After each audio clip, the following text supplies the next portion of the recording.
They laughed at the human given to the Barren princess, until she returned different. The days that followed did not bring celebration.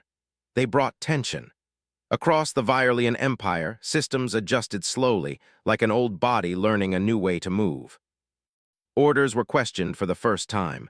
Governors hesitated before issuing threats. Fleets held position instead of advancing. Fear, once automatic, now had to compete with thought. The queen stood at the center of it all. She no longer sat upon the throne during council meetings. Instead, she stood among them, listening more than speaking. This alone unsettled the empire more than the unknown force ever had. Elia's ward remained in the palace, no longer just an envoy, but not a ruler either. He walked the halls freely, observed systems, spoke with engineers, guards, and servants alike. Many were confused by him, some resented him, a few were quietly grateful. Whispers followed him wherever he went. The human who stood, the one who did not run. The reason the queen changed? Elias ignored the titles. Humans were used to being turned into symbols. He knew symbols were fragile things. The queen watched him from a distance at times, noting how others reacted. He did not command attention. He earned it by listening. One cycle later, the first test came. A border world sent a transmission. The governor's voice trembled as he spoke of unrest, of citizens who believed the empire had grown weak. Old rivals stirred, sensing opportunity. They demanded displays of force. The council turned toward the queen, waiting.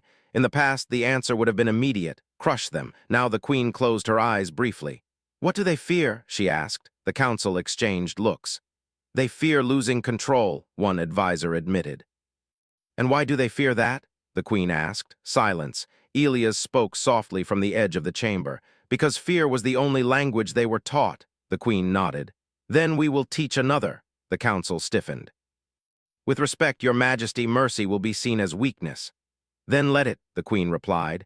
"Weakness that survives becomes strength." A message was sent. No fleets, no threats. Instead, resources, negotiators, and open channels. The border world did not fall, it stabilized. Word spread faster than any fleet could travel. Across the empire, citizens began to test this new silence where fear used to be. Some pushed too far. Some failed. But most learned that the sky did not fall when terror was removed. Elias watched it all unfold with quiet caution. "This won't be clean," he warned the queen one evening as they stood overlooking the city lights below the palace. "No," she agreed, "but neither was the old way." She looked down at the vast world beneath them. "Do humans ever finish changing?" Elias smiled faintly. "No," he said. "We just get better at noticing when we need to."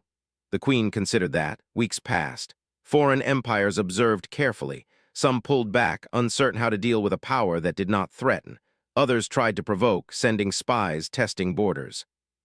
None found what they expected. The Viorlian Empire did not collapse, it adapted. One day, a monument was proposed by the council. A statue in the palace hall, not of a battle, not of a victory, of a moment. The queen listened as they explained, an image of a lone human standing before the throne. She said nothing at first, then she shook her head. "No," she said, "that would miss the point." The council waited. "Build it outside," the queen continued, "at the palace entrance. Not of a throne or a crown, but of a figure standing still with empty space around him." "And the queen?" an advisor asked. "She will not be in the statue," the queen replied. "This is not about rulers." Elias found out later he was not pleased. "I didn't stay for recognition," he said. "I know," the queen replied. "That is why it matters."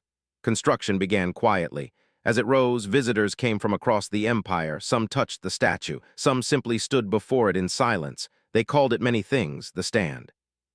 The pause, the moment that did not break. Elias prepared to leave soon after. His mission officially was complete. Humanity had achieved what it came for, not influence, not territory, but understanding. On his final day in the palace, the queen walked with him through the great chamber one last time.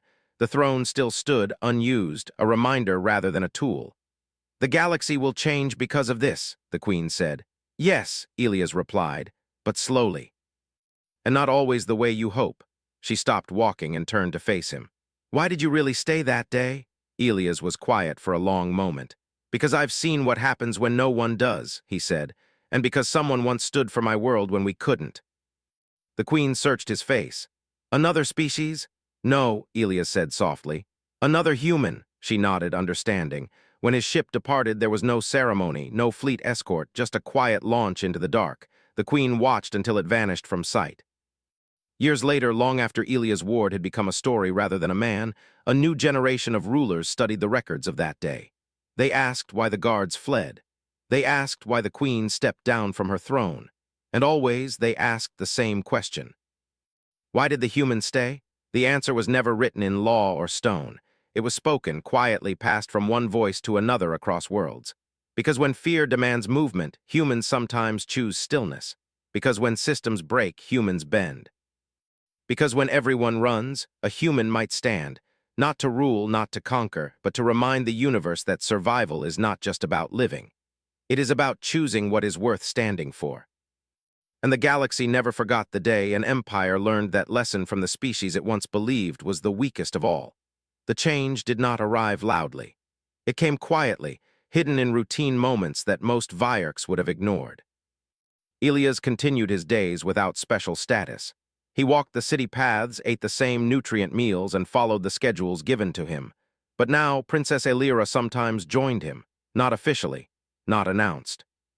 She would simply appear beside him as he watched the city from a balcony or studied a neglected district.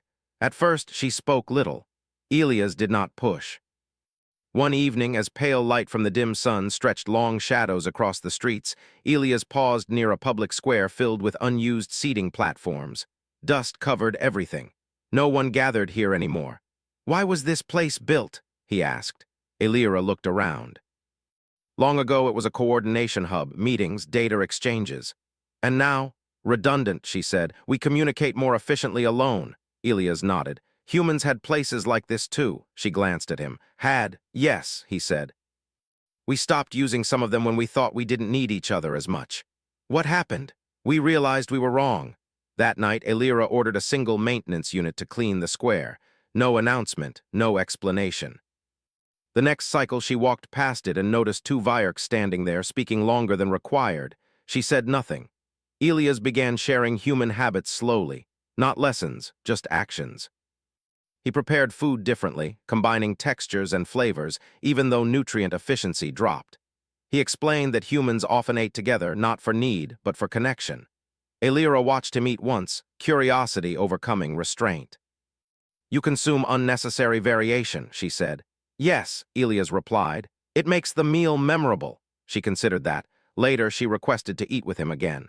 The palace servants observed this silently, confused but obedient. Meals became shared events.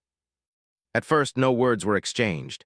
Then small comments, observations, questions. Elias spoke of Earth's deserts that bloomed after rain, of cities rebuilt after collapse, of families formed without genetic planning. Humans reproduce without certainty, Elira said once.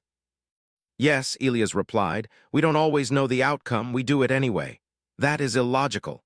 It is, he agreed, but it works.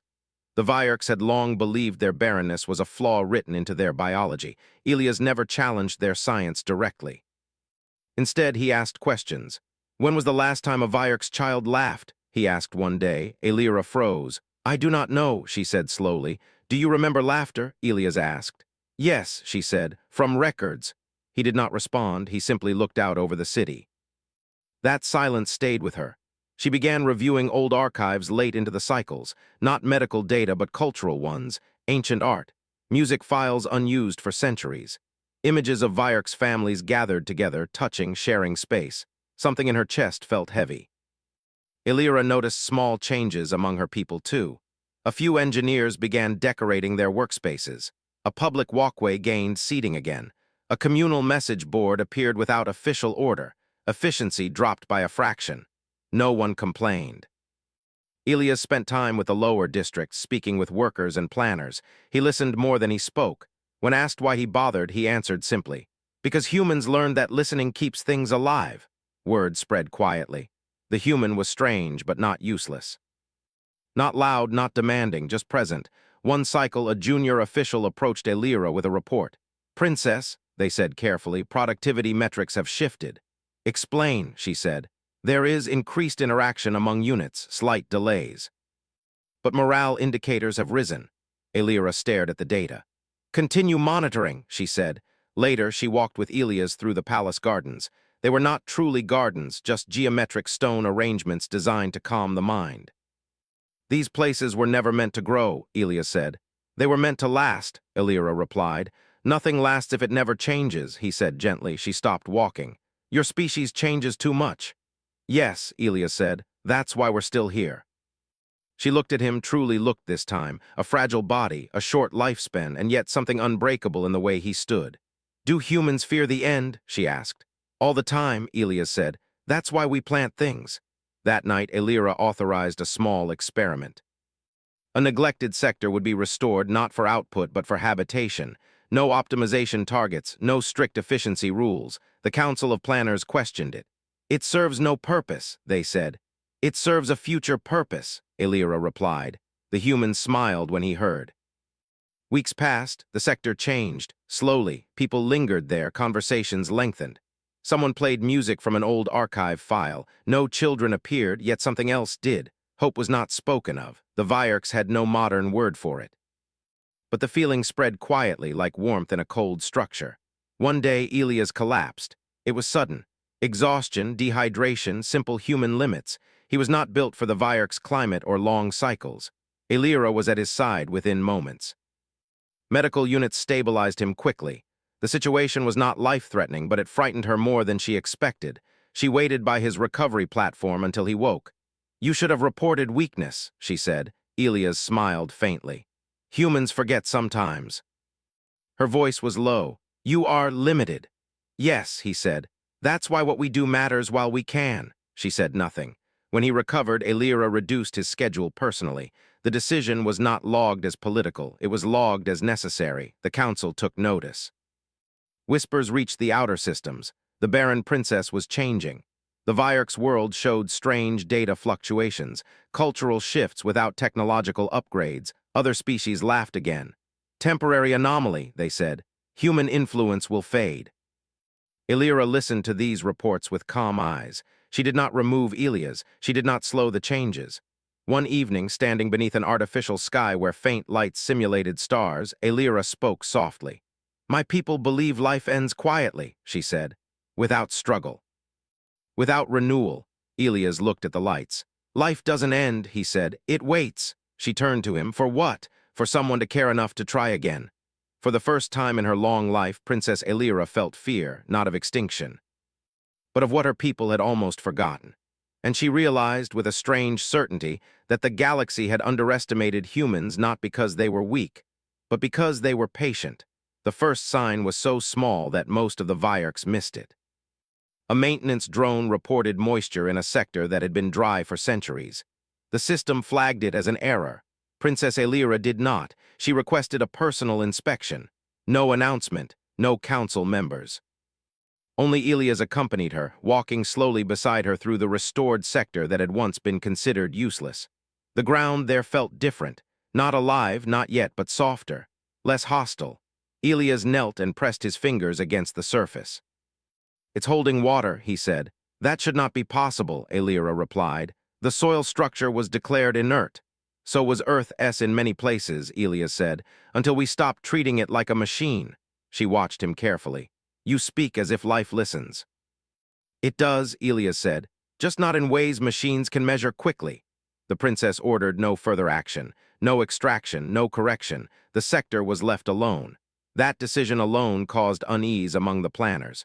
Across the city, other small things continued to shift. Vierk citizens began adjusting their schedules without instruction. They lingered longer in shared spaces. They started asking questions that did not lead directly to solutions. Elias noticed it before Elira did. They're changing themselves now, he said one evening. That was not ordered, she replied. He smiled. That's how it works. The Vierk Science Council called an emergency review. Cultural deviation thresholds were rising. Efficiency had dropped another fraction. Still no decline in output, but the numbers no longer followed perfect prediction. This is dangerous, one elder said. Disorder leads to collapse. Elira listened, calm and unmoved. Stagnation leads to extinction, she replied. They had no answer for that.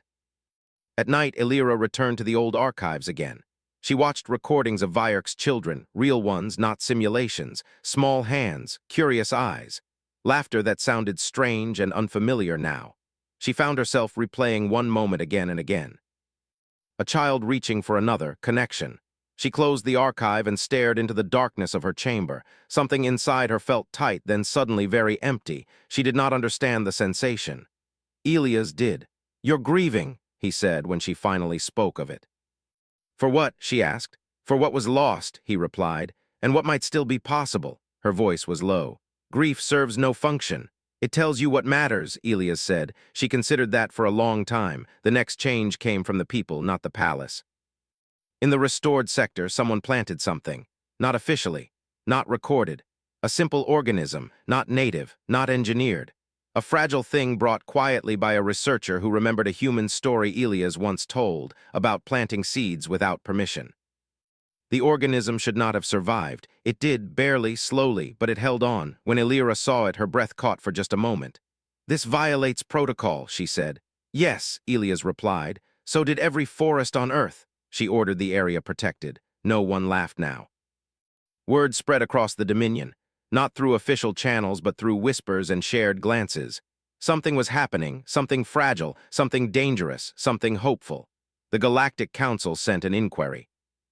Princess Elira was summoned to explain the irregularities. She agreed to return. The announcement unsettled the Vierks. Elias noticed the tension immediately. "They fear interruption," he said. "They fear exposure," Elira replied. "And you?" he asked. She paused. "I fear losing momentum," he nodded. "Then don't."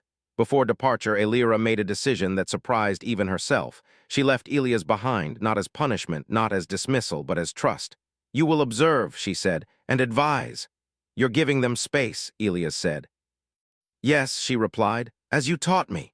The ship carried her away, leaving Elias standing in the quiet city. For the first time, the human felt the weight of what he had helped begin. Without him, the Vierks continued.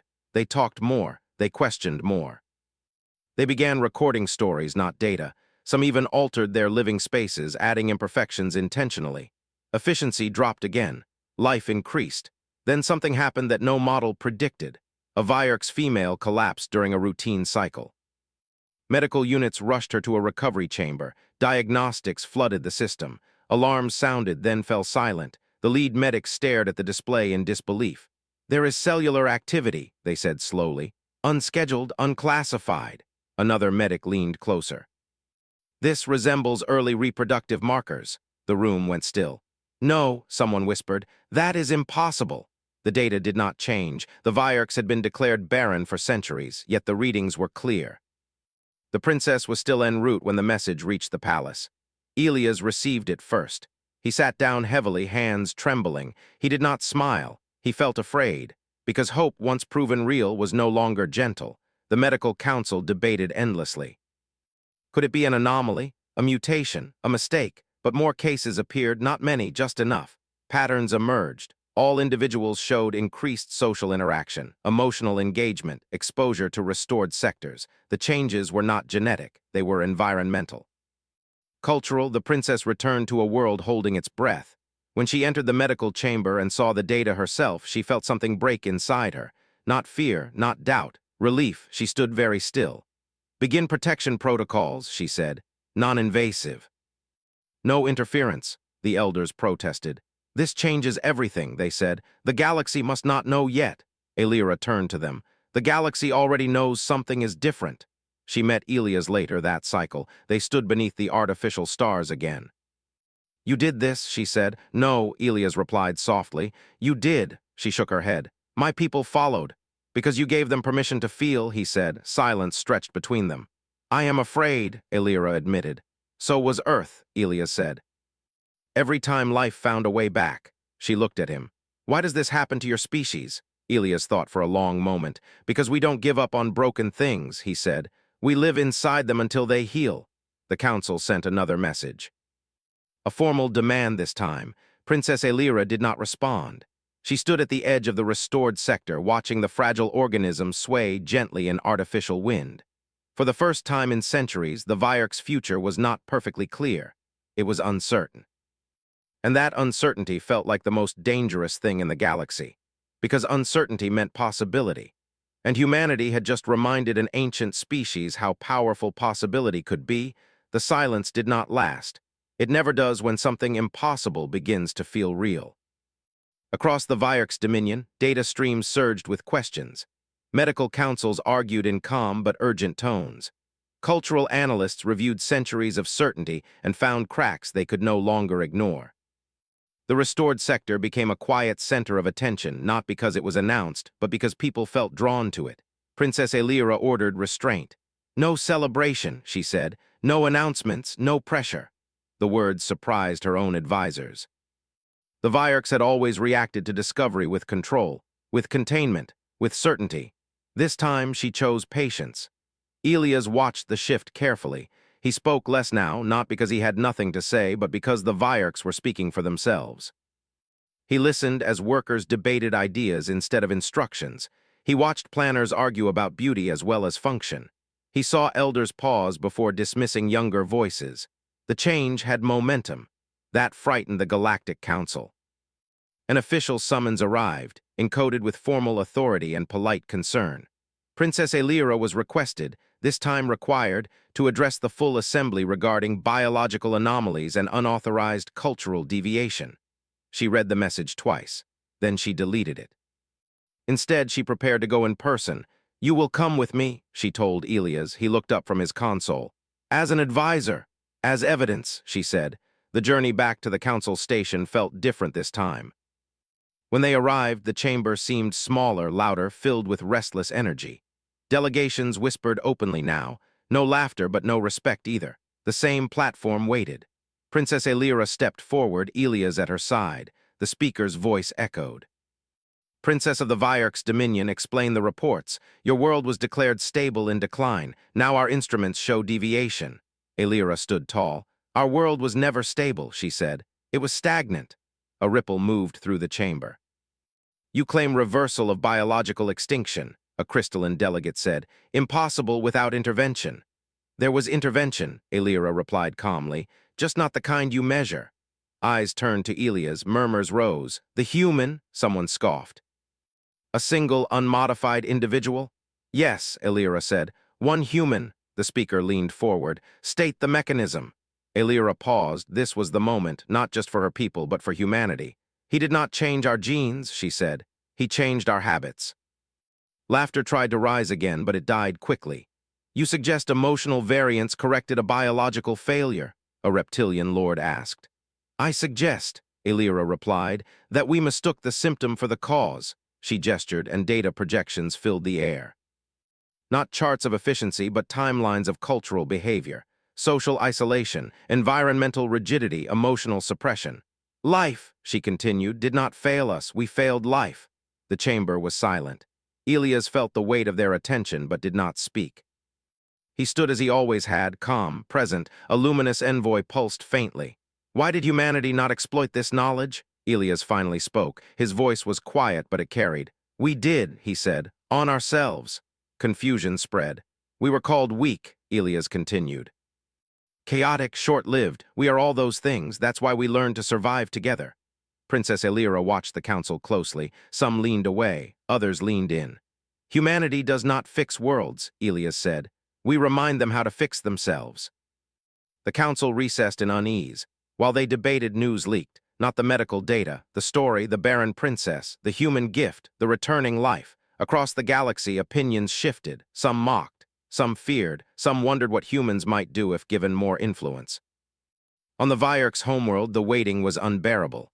The protected individuals showed continued healthy development. Not rapid, not dramatic, but real. The people felt it.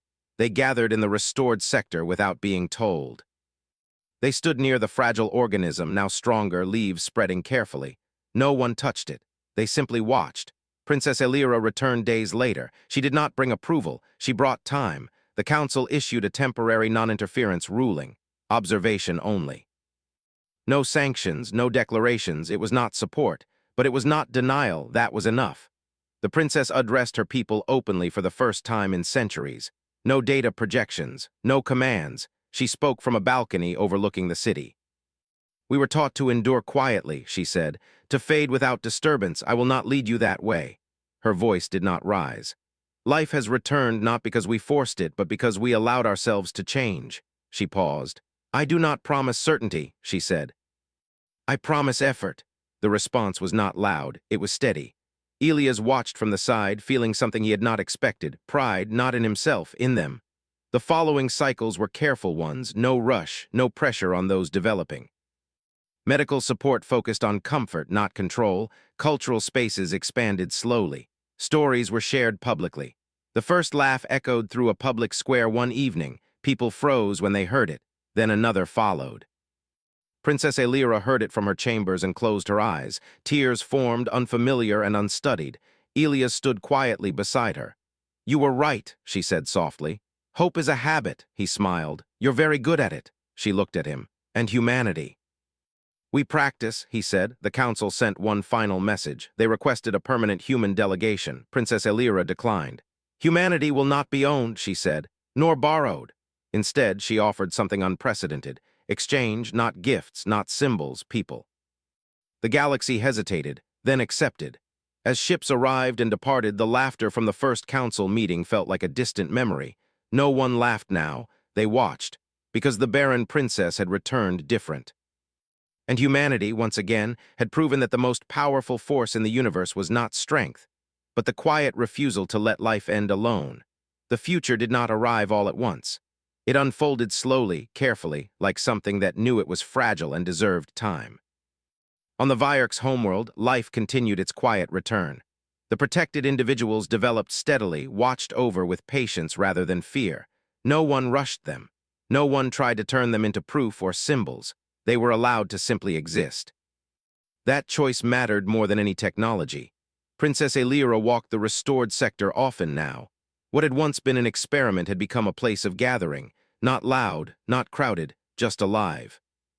The fragile organism had grown stronger, its leaves reaching toward artificial light as if it understood effort.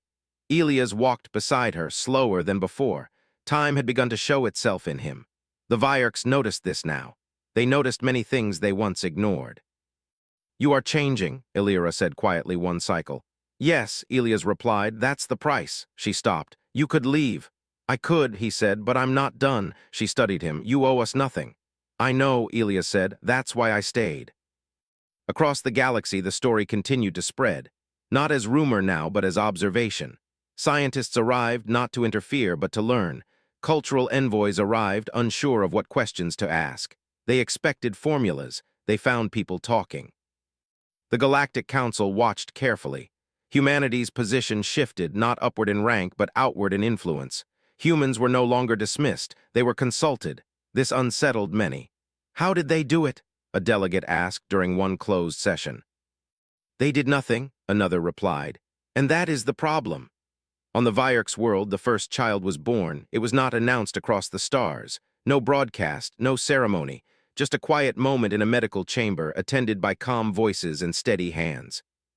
Princess Elira arrived afterward. She stood at the threshold, her composure perfect, her heart racing in a way she still struggled to understand. She looked at the child, small, warm, alive, her breath caught. Elias stood behind her. He said nothing. She turned to him slowly. This changes everything. No, Elias said softly. It begins everything. The child's existence did not cause celebration. It caused responsibility. Policies shifted. Long-term planning returned, not as calculations of decline, but of growth. Education systems reopened. Art returned not as preserved relics, but as living expression. The Vierk's people adapted quickly once they allowed themselves to. They always had. Elias' health declined gradually. Nothing dramatic, nothing sudden, just the slow reminder of what humans were, limited. One evening, as artificial stars dimmed into night cycle, Elira joined him on a balcony overlooking the city. Lights glowed softly now. People moved with purpose and pause. You should rest, she said. I am, Elias replied. She hesitated. When you are gone, he smiled. I won't be gone, she frowned. Your body is not the point, Elias said. You don't lose things because they end, you keep them because they happened. She absorbed that slowly. The council sent a final delegation months later. This time there was no mockery, no laughter. Only curiosity and something close to caution. They asked to observe the child. Elira refused. She is not evidence, the princess said. She is a person. They asked to study the human effect. Elias answered himself. Live with us, he said. Then leave. The delegation did. They stayed longer than planned. When they returned to the council, they had no simple report, only questions. Elias passed during a quiet cycle. No alarms, no emergency summons. He lay in his chamber, the city breathing gently beyond the walls. Elira was with him. "You changed us," she said. He shook his head weakly. "You changed yourselves." She lowered her head. "I will remember." He smiled one last time. That's all humans ever ask. When he was gone, the Vierks did not isolate his memory. They shared it. Stories spread, not myths. Not legends, just accounts of a human who listened, who stayed, who treated a dying world like it mattered. The child grew. Then another was born, and another, not many, not fast, but enough. Years passed. The Galactic Council reconvened for a historic session. Humanity was formally reclassified, not as a minor power, not as a strategic force, as a stabilizing species. The designation confused many. "What does that mean?" one delegate asked. "It means," the speaker said slowly, "that where humans go, life does not give up." Princess Elira stood once more in the council chamber. Alone this time, no human beside her, yet she did not feel alone. "They laughed once," she said calmly, "at the human given to me." No one laughed now. "They thought him weak," she continued. "They thought us barren." She met their eyes. They were wrong about both. The council listened. The Vierk's dominion was no longer fading. It was not powerful. It was not dominant. It was alive, and humanity's place in the galaxy was no longer questioned. Because they had done what no empire, no weapon, no technology ever had. They had reminded the stars that life was worth the effort. And once that lesson was learned, no one laughed again.